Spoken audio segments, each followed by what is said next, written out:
Okay, hello, tiny people at home. All right, now, we've been all the way through the impeachment of Andrew Johnson. And I said he stayed, he finished his term, he continued to butt heads with the radical Republicans. Nothing friendly ever came from them.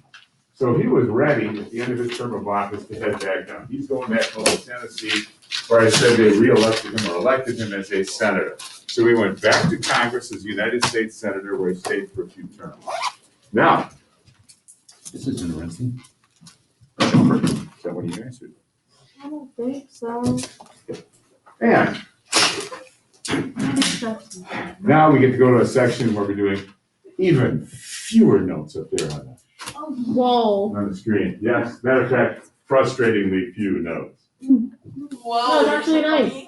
All right, here we go. The Davis brothers. Jefferson Davis, we know, had been a senator from Mississippi. He's the guy that announced to the Senate that he was resigning and that the state of Mississippi was seceding. He went back home. He was a leading secessionist. He was elected president of the Confederate States.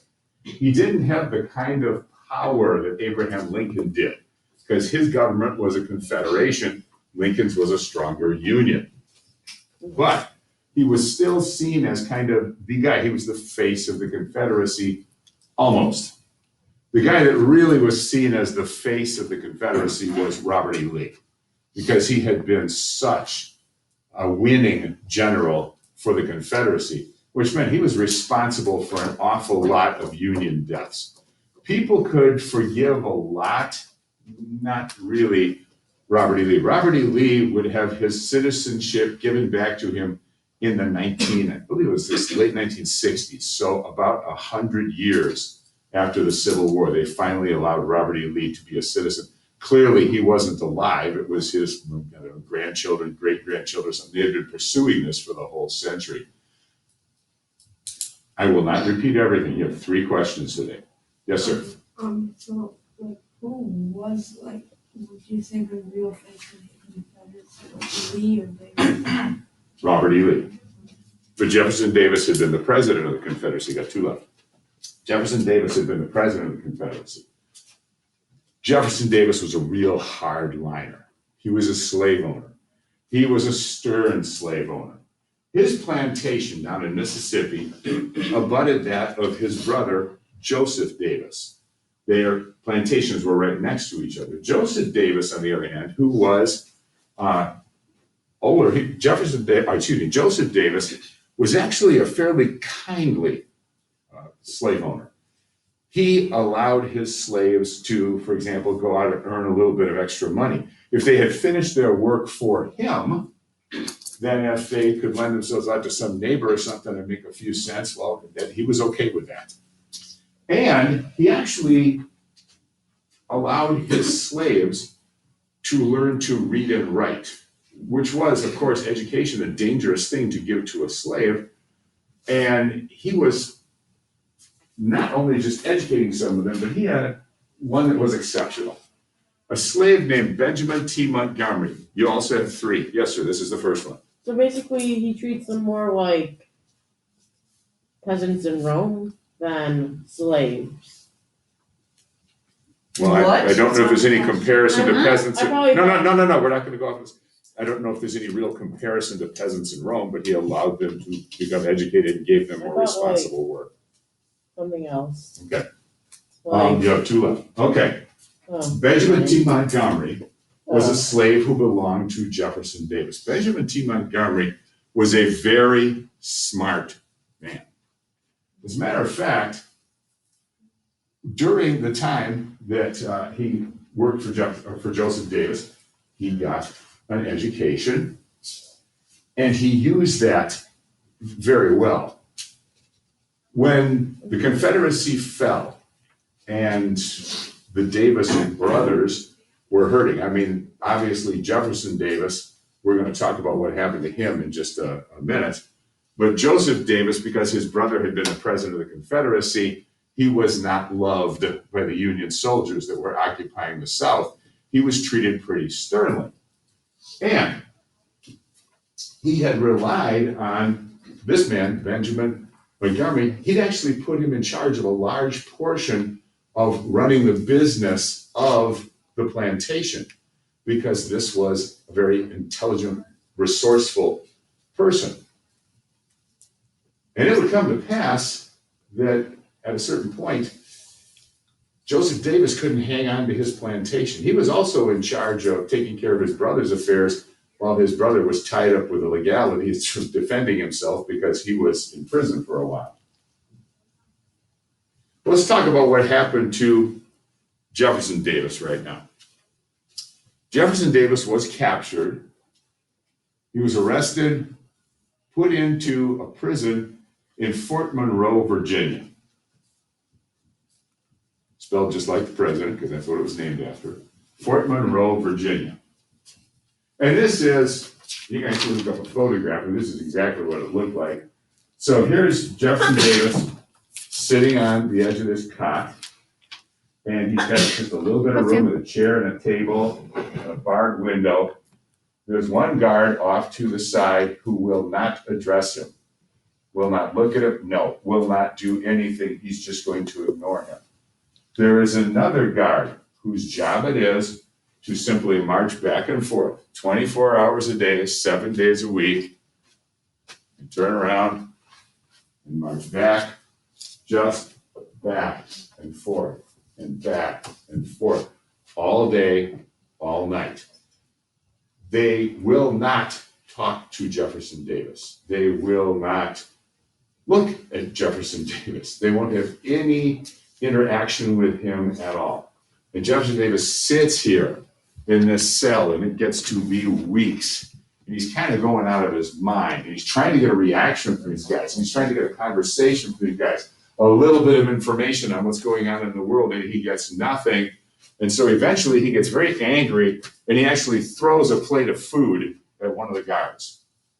Well, then they take him, and we can lose the bed now, chain him to the wall. So Jefferson Davis is chained in this cell. It's kind of an interesting thing. Again, we talked about people having the courage of their convictions. Well, here you have Thaddeus Stevens. Thaddeus Stevens, he is an abolitionist. He's the leader of the radical Republicans, but he doesn't believe that there should be injustices, and he doesn't believe people should be in chains. So Thaddeus Stevens sends word to Jefferson Davis that he will be his lawyer for free. Think about that. I mean, this is the guy that wanted nothing more than the downfall of Jefferson Davis. But when Jefferson Davis is thrown into chains, he says, oh, no, I will be your lawyer. Because human beings, not black, not white, human beings do not belong in chains. So I will help you get out of this. And as a matter of fact, Congress set a bail for Jefferson Davis, and it was abolitionists who paid it. They paid his bail. He got out of Fort Monroe, Virginia. He did not stay around for a trial at that time. As a matter of fact, Jefferson Davis got on a ship and sailed off, went to Europe. He stayed in Europe for 7 years because he did not want to go to trial.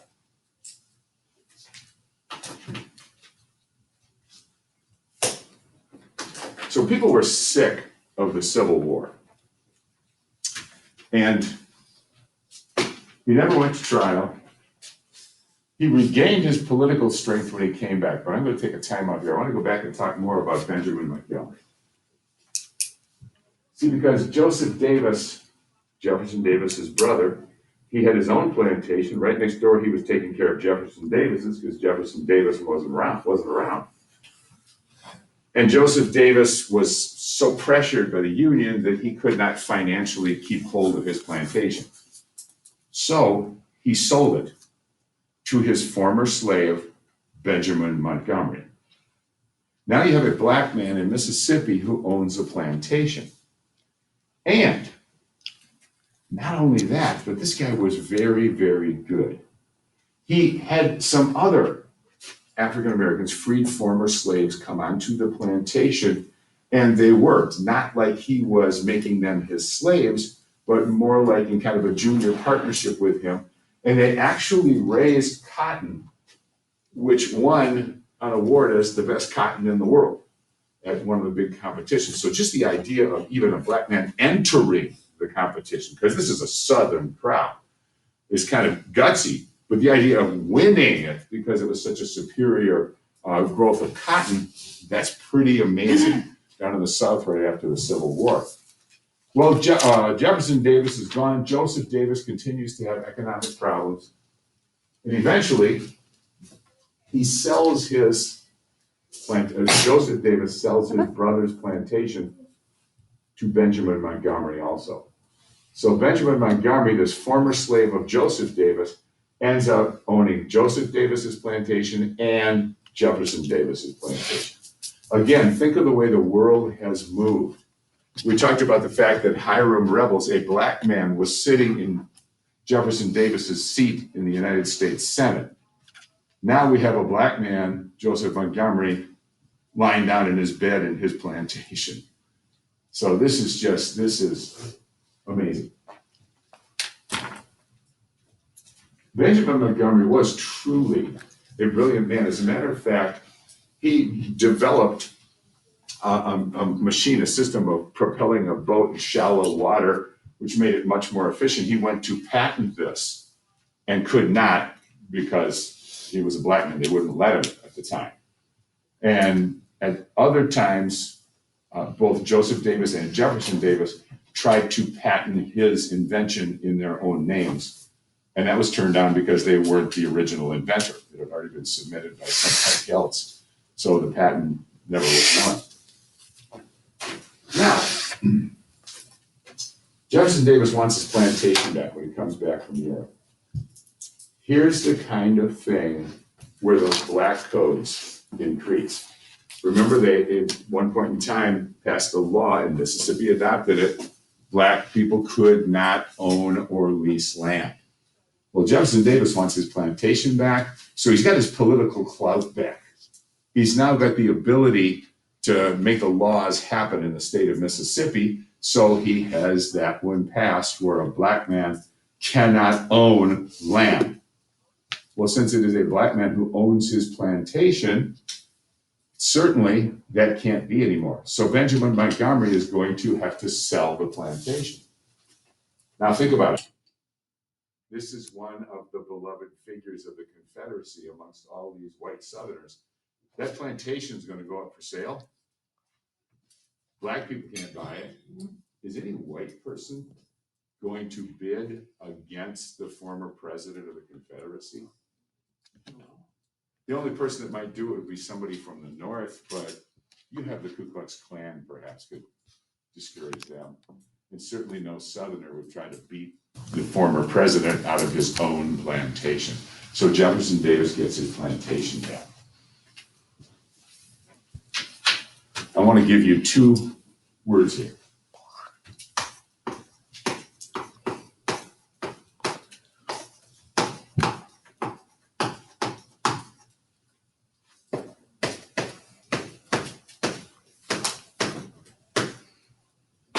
A carpetbagger is someone from the North who comes down, and in the eyes of the Southerners, they're trying to take advantage of the Southerners. And the reason they called them carpetbaggers was because these people were heading down south. They had to pack some clothes and things, and that was a very common, inexpensive piece of luggage was a carpetbag. It's literally like it's made out of carpet, has some handles on it. And so these people come down, lots of them carrying these cheap luggage things, and they call them carpetbags. And that's a really negative term. That doesn't mean you're down here to do business or to help the economy of the South recover. It means you're down here trying to take advantage of the poor, destitute Southerners. Yes, sir. What was the definition again? Like a carpetbagger is someone from the North who, from the Southern point of view, comes down to take advantage of the Southerners. Hi, who are we missing? Anybody? Abdul. Abdul, we're missing Abdul. And that's it? Yep. James. Oh, yeah, James and Abdul. Okay, got it. Thank you. Sounds like a comedy team. Yes. Opening in the Lido Lounge, James and Abdul. Have the pork chops. Okay, thank you. All righty. So that's a carpetbagger. A northerner comes down to take advantage of the southerners. Then there were people called scalawags. A scalawag is a southerner who does business with the north. There are no particularly famous carpetbaggers. I mean, there's a whole bunch of people that came down doing business. You know, it's kind of funny though, if you think about it, like when Hurricane Katrina came through and wrecked the Gulf Coast, and people from Chicago and Milwaukee and Cleveland and Cincinnati and Indiana, Indianapolis went down south, construction companies and tree removal companies, they went down there. I'm sure they charged a good amount of money because there's so much work that needed to be done. Would people say they were taking advantage of the hurricane survivors? Some would, others would say they're just being smart business people. Same thing with this, the carpetbaggers, and some of them come down just to take advantage of the southerners. Yes. Did some of them come down, hey, this is an incredible business opportunity? The South literally, physically has to be rebuilt. It's been blown up. Many of the cities, they need new houses, they need new bridges, they need new dams, they need new roads, they need new, all kinds of things, so we can get down there and make some money doing this. You got a question, buddy? I was thinking maybe like they could have traded cotton as well. They did, if they could get the cotton in the ground and if they could get it pulled out. Yeah, mainly with the use of slaves. Well, there aren't any slaves anymore. Oh, yeah. So if they could get workers, then yes, they could do that if they could hang on to their property. Okay. Yes, sir. Wait, so did Jefferson Davis did get his plantation back. Benjamin Montgomery was not allowed to keep it.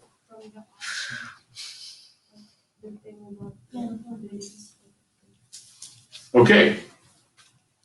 Now, scalawags, there was one famous scalawag. That's a southerner who went and worked right away with the North. And the most famous scalawag was James Longstreet. Do you remember Robert E. Lee had 3 generals? He had below him, he had A.P. Hill, and he had Stonewall Jackson, and he had James Longstreet. And James Longstreet, this is one of the top Confederate generals. As soon as the peace treaty was signed, or as soon as the army surrendered, said, okay, we're Americans again. Americans do business. So let's do business. And he started working with the North because he was one of those realistic people that said, yeah, it's time. We're Americans again. The Confederacy thing didn't work. Fought for it, but it didn't come to be, so let's be Americans. Okay.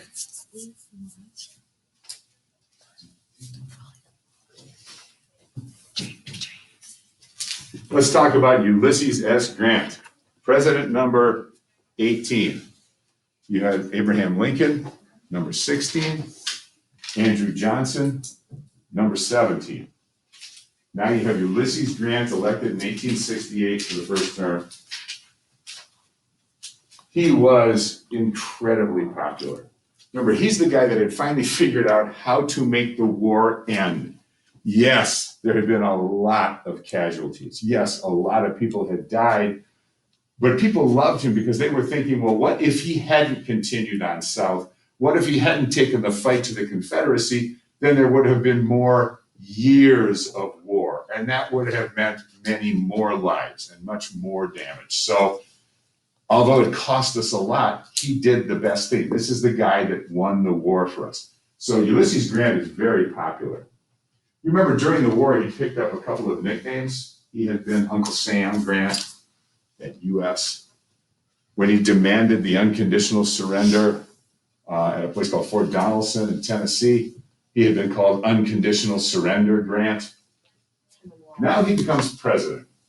And Ulysses Grant was a good man, but Ulysses Grant had spent his entire life in the military. The military people are just a little bit different than civilian people in that they believe in getting the mission done and they kind of have a love for the country, but they wouldn't really think about stealing. I mean, there are lots of thieves, I'm sure, in the military, but they wouldn't think about ripping off the government to a huge degree in the same way. And he's just been through this war, and his goal was simply for the betterment of the country. Well, he gets into office, and remember we talked about those guys that really took advantage of the North? I mean, I don't know if we did talk about, did we talk about the cardboard boots? Okay, well, there were some people called war profiteers during the war, and they had figured out ways to make money from the North, and that was, hey, they ordered boots. So yeah, we make it sign a contract, you pay us, I don't know, $10 for a pair of boots, and we'll give you 1,000 pairs of boots. Here's your $10,000. Here come 1,000 pairs of boots. Except when they open up, the boots are made out of cardboard. Well, you didn't specify. You ordered boots. Here you go, boots. And by then, of course, the people had disappeared. There was one that was very famous. I mean, they sold people casks. They sold the army casks of rotten meat. So they get out to the troops. I mean, these people are fighting for their country, and when they open the food, it's completely inedible. It's rotten. I mean, it stinks. You can't even, once you open the cask, you can't get near it. You just have to burn it. And there were all kinds of things like that. The worst one was there were a couple of people that had guns that did not work. So they get, rifles. Maybe you got 1,000 rifles here. And I got one that works. So I'll take it over to the Army purchasing in Baltimore. And the Army purchasing agent in Baltimore says, yeah, that's pretty nice. How many of these you got? Oh, I've got 1,000 of them. Okay, we'll give you $100 for them. Okay, great. Here's $100,000, and we pass you over all these. These don't work. The other 99,900 or the other 9,999 don't work. They're not made right. So what does the Army do? The Army says, well, we got ripped off. We can't use these. So they put them up for auction, trying to get something back. They got to pay for the war. Whereupon one of the people working with the con artists will go over and buy them. And I don't know, I'm going to use them for decorations on the wall. I'm going to melt them down, whatever he tells the story for the Army. Takes them, gets another one that'll work of the same kind. Then they're out of Baltimore. They go over to Boston. Hey, what do you give us for these? Sells them back to the Army again. Buys them back just as junk, Gets 100,000 for them, buys them back for 5,000. Same thing in Boston, same thing in New York, same thing in Philadelphia. Just keep moving, making huge amounts of money. But think about it. Some of these guns actually made it to the battlefield. Can you imagine it? I mean, wanting your money so badly that you're going to send a soldier into a war with a gun that doesn't work, and it doesn't work. So he's going to die, but hey, I made my money. So yeah, pretty despicable people. And they would ride around Washington, and while people were really having a hard time in the war economy, they'd be smoking, $5 cigars, and they would be, the ladies would be dressed up in fantastic gowns and such. And the average person is really having a hard time making it. So those war profiteers were there. And when Grant took over, those kinds of people were still around. Now, Grant, he didn't see that because he was used to working with these military people that had their eye on the mission. So he probably wasn't as observant as he should have been as the chief executive of the United States. And there was lots of corruption. He had a very corrupt administration. He was reelected once, so he served 2 terms, but he got a new nickname. His new nickname was Useless S. Grant. So this is somebody who had been everybody's hero and now became, in some ways, kind of the butt of a joke. He was still personally popular, but it was obvious that he really wasn't in control of that.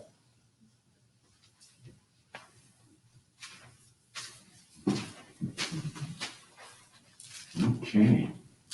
I'm trying to think of. Shit, I had a story popping in my head. I can't remember what. Oh, I think we're done on Useless S. Grant. Yeah. All right, ladies and gentlemen, let's have a quick conversation here about your exam.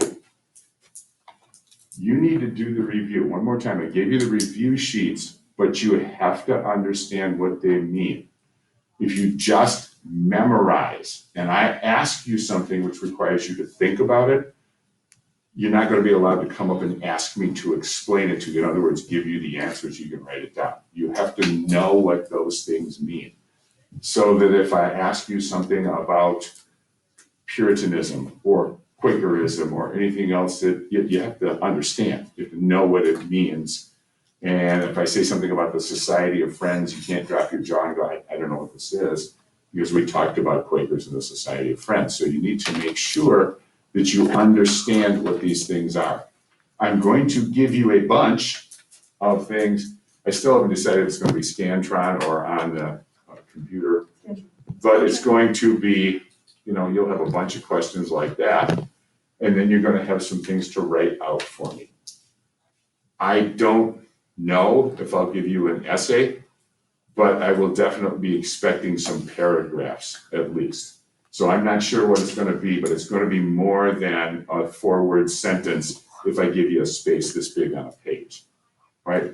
Get on the clue bus and realize that. Big space, big answer. The only exception would be if you turn the page to the last page of the test and there's a question there, then the rest of the page being blank doesn't mean anything except that's the end of the test. So it may be a short answer, maybe 1 word, or maybe a long answer. Please follow the instructions as we go through them. If it says, like that one did, give me 1 word and 1 word only. Don't write a sentence, don't write a paragraph, don't write an essay. I want 1 word. If it says in proper English, answer the following. That means I want sentences. I want paragraphs. I want a proper essay, whatever it is I'm going to be asking you for. Okay, you can shut that down, sweetheart.